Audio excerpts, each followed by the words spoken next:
Yo, what's up, boys and girls? Welcome, ladies and gentlemen, to boys and girls to the another episode of SarCAST. I forgot which episode we're at right now, but welcome everybody again to the SarCAST podcast. Another pre-recorded one because it seems like you guys have been enjoying the pre-recorded ones more than the live ones because I actually stay on topic and I don't have to read chat constantly. But we're continuing this right here with the SarCAST podcast. Again, another round of topics with my opinions. It's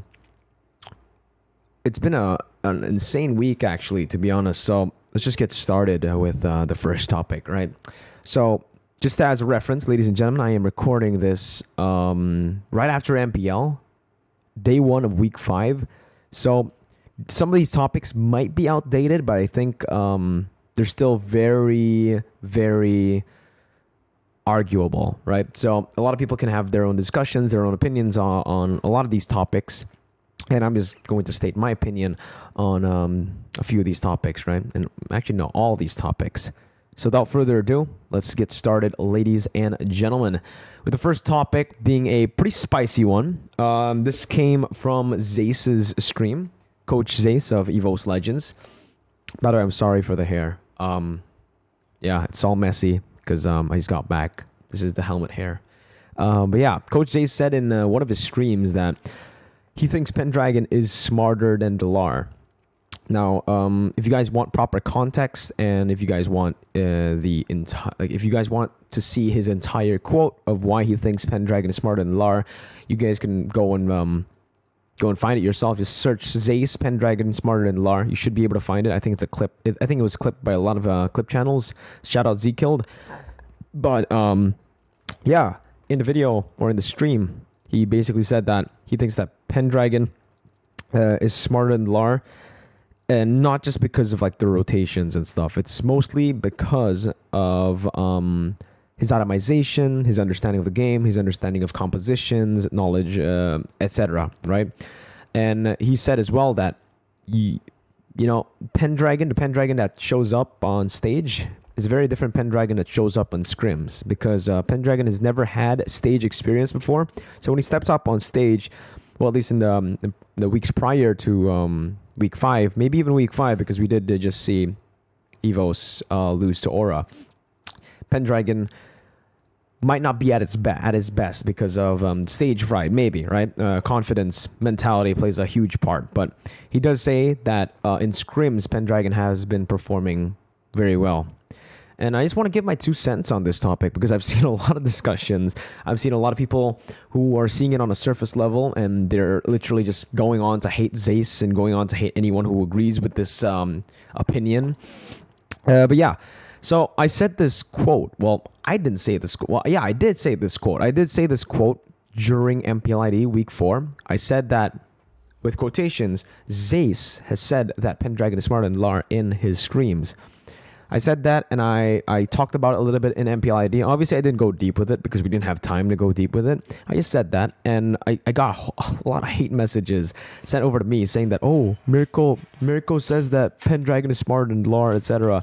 They're all like bashing me, saying like I'm biased towards Indonesian players, etc. But yeah, again, that was Coach Zace's statement. I didn't say that, but I do want to give my honest opinion on this matter, right? Because as a caster as well, I don't really know what's going on behind the scenes. I don't know how he performs in scrims. Based on just the things I've seen from Dlar's performance, from Penndragon's performance, I have a different opinion to Zace. Obviously, it's going to be different, I think, right? Because especially for a lot of people, you guys would think the general opinion would be Dlar is better than Penndragon, right?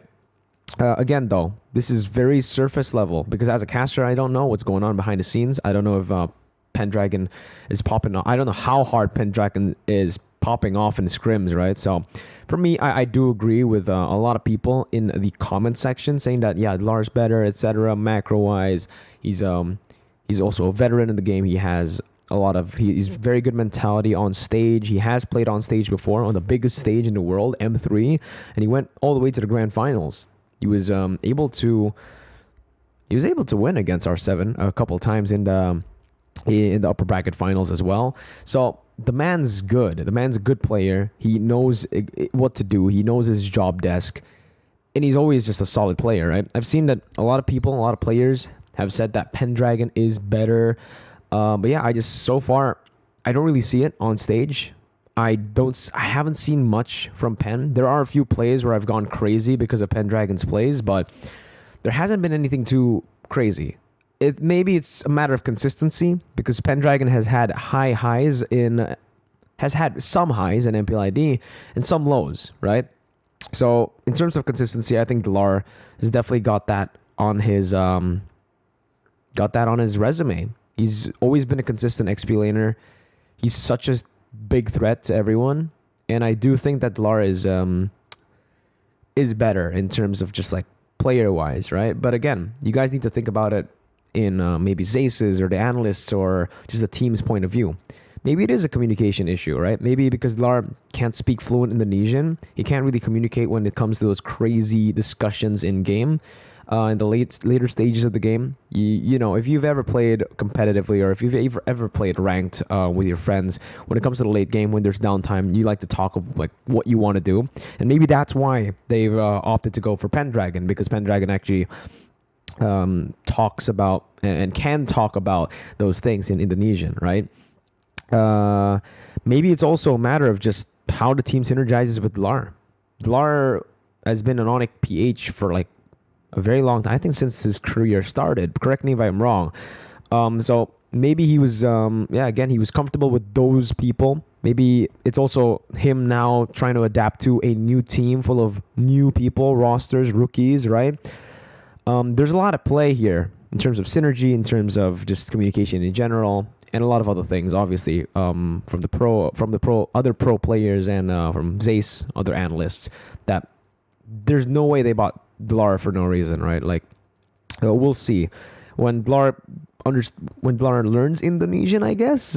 Maybe he can play, but for now, my opinion is I think individually Dlar is better. Maybe in terms of everything else, Penndragon might be better. There you go for everybody asking, because I've had a lot of questions, a lot of people asking me this question since Zace's comment on Dlar. Secondly, though, I do want to talk about it right now. While we're on the point of Dlar, I do want to say that I think the Filipino imports have been underperforming in ID, in MPLID. Yeah, I mean, there's just no way to sugarcoat it. It feels like the Filipino imports haven't really been performing well, except for Kyrie. I think Kyrie is the only one who's found success, right? Jana QT and Beloyski. Let's talk about them individually, right? Like, we'll get to Kyrie as the last person to talk about, because I feel like he's had the most success in ID. I do want to touch on. Let's start from the bottom, because Geek Fam are in the bottom. Beloy and Jana. Man, I was excited when they announced that, when Geek Fam announced that Beloyski and Jana would be joining the team, or Hades, right? I was very excited. I was hyped for it. I wanted to see what they could bring, what impact they could have on the other teams, on the team itself. But other than like the first few games I've seen from Geek Fam, I haven't really been impressed by their performance. Beloyski really surprised me with his first game against RRQ, where he was able to actually win the first game, steal the Lord in the second game, even though they lost the last two games. Yeah, in the first game, he really like, wow, that was insane. That was crazy on his Franco, on his signature pick.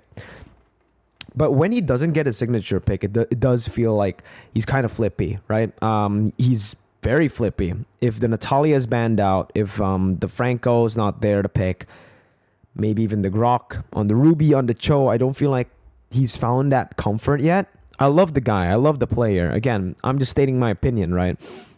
I don't think he's that crazy in terms of his performance, right? Like, he's very coin flippy. When he wins, he carries his team, but when he falls in the early game, it kind of feels like Geek Fam just don't know what to do. So maybe it's also because Geek Fam are relying heavily towards Beloyski. If Beloyski doesn't make plays, then it's done, right? I do feel that way about Geek Fam, by the way. So maybe it is because Beloyski is just the team is just one dimensional towards Beloyski. That's why it feels like whenever he performs, the team does well. Whenever he doesn't, the team doesn't do well. Now let's talk about Jana though. Jana compared to Hans obviously is an improvement, right? We have seen Geek Fam improve with the move of Jana coming into the roster, replacing Hans. But I don't think the impact has been that crazy. Like, I think Beloyski's impact is the biggest. Jana, I haven't seen that many crazy plays. I haven't seen that level of consistency just yet, because for Jana too, it feels very, very flippy. Sometimes he does really well and he carries the team. He does like crazy outplays on the Julian. And a lot of games he just fails. Like, there's a lot of retry misses. There's a lot of just miss mechanics happening. I don't know. This happens to every single player, but they're Filipino imports, so they kind of have a higher standard to play, right? I mean, they have a higher standard in general because they're imports coming into Indonesia. And I do feel like right now they are kind of underperforming. Then we can talk about... I'm not going to talk about Dlar because he's only played like 3 games, so I'm sorry, Dlar. In the 3 games that I've seen him play, he's just a solid player, but game time. I do want to talk about Marky though, because especially today, again, I love these players, man. I don't want to feel like, well, I don't want the players to feel like I'm bashing them here. I'm just stating my opinion. I do feel like he underperformed today. He did underperform on the Brody. I think game 1 was lost because, or game 1 against RQ, if you guys are wondering what game I'm talking about, was lost because of Marky. When Vin engaged on him with the Atlas, Marky had the winner truncheon. He had that built to counter the Fatal Links. He had a flicker ready as well. He didn't use the winner truncheon. He didn't use the flicker. Miscalculation. He wanted to... Well, in my guess is he wanted to try to just time that winner truncheon to the very last second of that Fatal Link so that he can outplay. He can bait the cooldown from the Fatal Link so that his team can collapse. But obviously, those clutch moments... Maybe he should have just winner truncheon early. His friends could have came. He also had a flicker, played it safe. But even in game 2, there were a lot of moments where he kind of missed position, in my opinion, overextended with Moreno. And all of those times he was caught. He was caught. Moreno was caught as well. And it hasn't really been too good for Marky in BTR, right? In the other games, though, I do feel like he has been the most consistent member. I think just like now, it feels like he's underperforming today, right, against RRQ. The games before, he's had good performances. He's always stable, right, as a gold laner. He hasn't really had that super carry vibe yet. Maybe we'll see it tomorrow, hopefully, because again, I'm a BTR fan. I'm all for it, man. I want BTR to win, but so far, it just feels like, I don't know what's going on with BTR right now. Then who am I missing here? Beloy, Jana, Dlar. Well, we're not talking about Dlar. Marky. Dude, I'm gonna feel so bad if I miss someone. Well, I guess we'll talk about the coaches too, because we do have a few Filipino imports coaches, right? Arcadia, I don't know.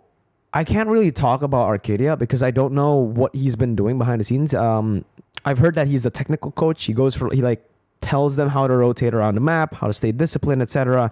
And in that regard, I do feel like RQ has improved, but in everything else, I feel like they've dropped. So I guess for Arcadia, it has worked out. I don't think he's underperforming so far from what I'm looking at. I don't think it's Arcadia's fault that they've lost 3 games in a row. I honestly think it might be just the draft. Ban Beatrix, pick Beatrix, and guess what? They picked Beatrix today and they got a 2-0, right? So, strong heroes are strong. But then we have Coach Vren. I'll touch about Coach Vren right now, right? Because we're going to segue this to... No, we'll talk about Kyrie first, then we'll talk about Coach Vendini.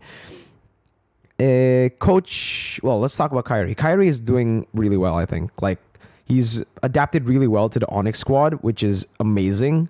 I think he's learned really good. He understands Indonesian right now to a certain extent. and the team also speaks English sometimes with him. So yeah, I think Kyrie's fitting in really well. Obviously, because he has Coach Yeb with him. The maybe the mentality and obviously the way he plays. Maybe he fits in a bit better because Yeb is always there to kind of help him, right? Yeb's been great too. I think the drafts for Onic ID have been more consistent, I do believe, after Yeb stepped up to the analyst role. Coach Aldo is still the man to make the decisions when it comes to the draft, I believe, as he is the head coach. So it's great that Yeb will have a say in the drafts, but in the end, it's still Aldo. So there's a good mix, I believe, right there with the way they play. Onic, I think, are the most multi-dimensional team right now. They have a few different members they've swapped in.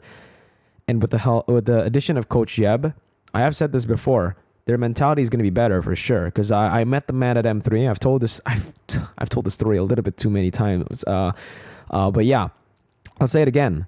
Back in M3, when I went to the toilet after Blacklist got match point against Onic PH in the grand finals, 3-0, I went to the toilet. I met the Onic PH boys, and Coach Yeb. They were all in the toilet as well, taking a break, right? And I asked him, I'm like, yo, how you feeling, right? It's 3-0. You're 3-0 down. And Yeb just answered me, no, it's fine. We have 4 more games. We're all good. We have 4 more games. And the others were just like smiling and saying, yeah. So that mentality is something that I think Onic ID definitely need, as their international performances have been quite disappointing. And so far, I do think Yeb and Kyrie have been doing great for Onic ID. The others I mentioned before. Now it's time to segue into the drafts. Because drafts are so important right now. I think right now, I've also spoken to Yeb about this. I think for him, it's like he says that the draft is 60% as to why or how games are won, right? 60%. By the way, Claudia says hi. She's on my desk. 60% as to how games are won. And then 40% comes down to execution of the players, right? I've spoken to some of the coaches. They've said that the drafts are 70%, etc. It depends on how you see it. What matters is the drafts are really important. That's the point that you guys need to know, right? For pro play right now, the drafts are as important as ever, and that's something that I want to talk about because I don't know what's going on, obviously behind the scenes of BTR. But Coach Vren, his drafts have been very creative. Maybe a bit too creative sometimes. It's most visible today in the game against RRQ. They left out Beatrix 2 times, even though they let RRQ first pick Valentina. They don't pick up the Beatrix. They go for Paquito Julian in game 2. They leave Esme and Beatrix up. They leave Valentina up in both games, which is kind of weird to me because, again, right, Beatrix has a 100% win rate in week 4 to week 5 so far. That's how crazy Beatrix is. I'm not joking. That's the actual stat for Beatrix in MPLID. She's at 100% win rate. And even today in week 5, she's still on a 100% win rate. So it's kind of crazy, but yeah, I don't know. Even in the game against Geek Fam, when they eventually won, in game 2, I don't know if they were experimenting, but the drafts were just, I don't like it. I don't know what's going on. Again, it may be the players who have like very shallow hero pools. I think Marky can play Beatrix though. I don't know. Maybe he's just not comfortable on the Beatrix now. I have seen him on the Beatrix. He's not bad. Yeah, it's just really weird to me. Because I expected Coach Vren to be able to like draft really well. I don't know. I haven't seen that much from Coach Vren and from the drafts in general for BTR and Geek Fam. I think those two have had the weirdest drafts. Rebellion have had some questionable ones. RQ as well. But I do want to talk a little bit about this meta too. Because speaking about the drafts, the picks, mid control is super important right now. If you guys notice, every single team who are able to control that mid lane, they eventually get a lead going in the early game, or they're actually able to actually win the game entirely, right? So mid control, I think, is the most important thing right now, because if you have mid control, you can just rotate across the map. You can invade. You can go, yeah, anywhere, gold, XP, whatever you want, and you can dictate the level, the tempo that you're playing. And that's usually, you get that through the drafts, right? That's why I think the teams that are up in the standings are the ones who understand the draft the most, who have adapted to the meta the most. Again, I don't know what's going on behind the scenes in BTR. I don't know the players' hero pools, but it's just really weird, the drafts for BTR. I really hope they improve, because, again, I am a BTR supporter. It's very disappointing for me, because it's not what I expected with all the changes made with the rosters, with the coach. Yeah, that's it for the drafts. The point of the point of drafts. Now we're gonna move on to the next topic, which is a pretty interesting one, because I will be doing a player ranking thing for MPL ID by the end of week 5, right in the end, or maybe this on Monday, just very soon, of the power rankings of teams and players, right? The updated ones after week 4. Best team and player right now. I'll give you guys a hint if you guys want to guess first, right? Obviously, I'm going to reveal it here too, but if you guys want to guess first, best team in ID and best player in ID. A clue is they're in the same team. Like the best player is in the best team right now. So put your guesses in the comments, maybe before, so I can see. Maybe some of you guys predicted right. Maybe some of you guys didn't. I don't know. Just leave it in the comments right now. If you have, it's Kabuki, and the best team is Aura right now. I do believe Aura Fire are the best team, and Kabuki is the best player at the moment, individually and as a team. They're so good. I love the way they play the game. They force these fights on you, but now, okay, so back in the day, or season 8, season 9, they're kind of a gimmick team, right? They go for crazy, cheesy picks. They go for crazy, cheesy fights. And when they win the game. If they lose, then they lose the game. Now it feels like it's a more refined version of that same kind of strategy. Because now, when they go for the fights, they always have control. They always have better setup. The drafts have been way better as well compared to season 8 and season 9. So the coach has definitely done a lot of, has done a lot of research, has done a lot of improvement with the whole team in general. Their hero pool is still as wide as ever. Their flexibility is still as flexible as ever. So they've kept all the good things from the previous styles of play, and they've added in so much more. If you watch the game against Aura versus Evos today, the game that they lost in game 2 was just them getting outdrafted, I believe. Game 1 and 3 were just amazing by Aura. Like, the way they played the game. They won against a Valentina Faramis. I don't know how they were able to do that, but they did it, right? And why I pick Kabuki as the best player right now is because, again, hero pool, mechanics, even macro, as they ended the game without a team fight. They ended the game with another backdoor. The man has backdoored the most in MPL ID. He's been getting a whole lot of those crazy backdoors, and he's always making the right decisions in team fights. Positioning-wise, when to go in, laning as well. It's just phenomenal. This man is in his prime right now. Hopefully he can stay in form all the way to M4, because I think right now the team and the player who can take down the Filipinos is Aura and Kabuki. That's the bottom line, man. That's how crazy the Filipinos are. That's how strong you guys are. We need a team to rise. We need a dragon. And I really like how we've kind of given them a nickname. Well, this was Arashi at first. He said it, right? The Indonesian Hydras. Yeah? Because we used to call them Indonesian Dragons, but after this game against Evos, it really feels like the Indonesian Hydras. Why Hydras? Because whenever someone falls in a team fight, they always have answers to it. They always have different solutions to win that team fight. Even if someone underperforms, the others carry. So you cut off a head and 3 others grow in place of it, right? So it's been amazing to watch. I'm rooting for Aura Fire this season. Obviously, I'm always rooting for BTR, but if it's not BTR, I think right now I am rooting for Aura Fire. I just really like the way they play. I really like how they draft, and the players are all super cool. So that's my opinion on the best team and the best player. I think number 5. This is a pretty fun topic that I want to discuss. Is PH better than ID right now? As a region in general, the competitiveness and I'll just talk about it from the games that I've watched. I do feel like and I'm talking about the top games, right? Like I don't really watch a whole lot of PH games. I watch the ones that are like really exciting and the ones that are like top tier. Onyx PH Blacklist, Omega Blacklist, Blacklist RSG, RSG Omega, those kind of games, right? So from what I've watched in PH, I do feel like right now PH are still better than ID. I do still think so, right? As an Indonesian, I'm as Indo pride as you get, but when it comes to facts, I need to speak out my mind, right?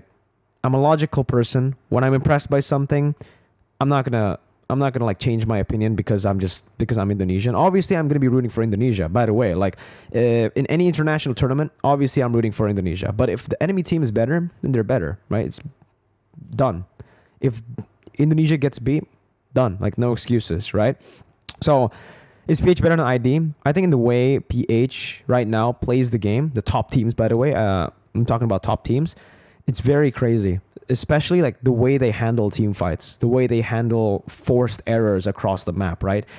The setup game in Philippines is bullshit. Like I'm gonna be honest, it's so bullshit. It's so good. It's so organized. The way they control waves, just those little wins and the way they position themselves. Obviously, you guys know the crazy play that Venus made just to engage on Iman to force out that flicker and to send Edward to flank right after that, knowing that Iman is vulnerable and knowing that they are in a choke point. Those little things, man. It's so little. It's something that's so... You glance away and you'll miss it. You won't see it. You just see, oh, Iman got caught. But it was all set up from the beginning, right? It's all those little victories adding up to that certain moment. And even in the team fights, how they play the team fights mechanically, oh my goodness. It's so beautiful to watch. RSG Philippines and Blacklist, I think, had the best team fight in the entire series. The team fights were just so beautiful to watch, especially Light with the Lolita 4-man. He flanked Blacklist. His immortality pop, but he was able to get out in time outside of the vision range, and he was in the bush popping the Numenon blast. Guys, you guys have to watch it. If Indonesians or everyone else, because I'm pretty sure the Filipinos have definitely watched that game. If you guys haven't watched the video that I made on it, because I was super amazed by that's everything that happened in that game. But yeah. Watch it if you're not Filipino and if you haven't watched that game, and if you disagree with my opinion, before you start hating on me saying that, oh dude, you're why are you like biased towards PH? Firstly, I'm not. I'm Indo pride, bro, but I got to be logical, right? Like from the achievements that they've gotten the past year and from the performances right now of the teams, I have to be honest with you. But yeah, back again to the topic. The way they play the game is very, very insane. And I think the only team that comes close, or the team that is close to PH right now from ID, is Aura, Fire, Onyx Esports. EVOS Legends can compete against the Filipino teams if they stay at their prime. Because they've been very inconsistent. With this new era roster, they've been very inconsistent. Like when they're really good, they look unstoppable. They look dominant. They don't make any mistakes. But like in the game today, you saw that they can crack, right? So they're very inconsistent right now. If they are able to find that consistency, they might be better than Onyx. I'll put Aura and then EVOS. But for right now, because of that consistency problem, I'm going to put Aura, Onyx. Those are the two teams that right now I want to see compete and represent Indonesia. If EVOS are able to, get that consistency, I think EVOS will be better than Onyx. Those are the two teams that I'm hoping will go to M4 to represent Indo, because I feel like those are the two teams right now that can withstand and can go up against the Filipino teams. the top Filipino teams, right? Blacklist, RSJ, and Onic and Omega. But yeah, I guess that's it, ladies and gentlemen. That's about it for the SarCAST. I hope you guys enjoyed the SarCAST this time. Again, there's a lot of spicy opinions, so you can hate me. It's all right as long as you click on the video and obviously watch the ads. I'm fine with the hate. Thanks for the money. And again, all this is my personal opinion. I'm not attacking anyone or any of the pro players. I respect, obviously, every single pro player, every single coach. They're all amazing, and obviously they all have their reasons. I'm just questioning some of those like decisions that they made, right? Maybe it was a mistake by them. Maybe they will improve, or maybe it was just because something inside is going on. Again, you'll never know. We all look at it. I'll look at the teams, look at the coaches, the players at surface level. Please don't send any of them hate, but I do want to see your comments down below. Like, let's discuss about these topics. Which one you agree with, which one you disagree with. Just go ahead, leave a comment, and I'll try to respond. But with that, thank you guys so much for watching the SarCAST podcast this time. And I will see you guys in the next one. Catch MPLID Season 10, Week 5, Day 2 tomorrow. So, peace out.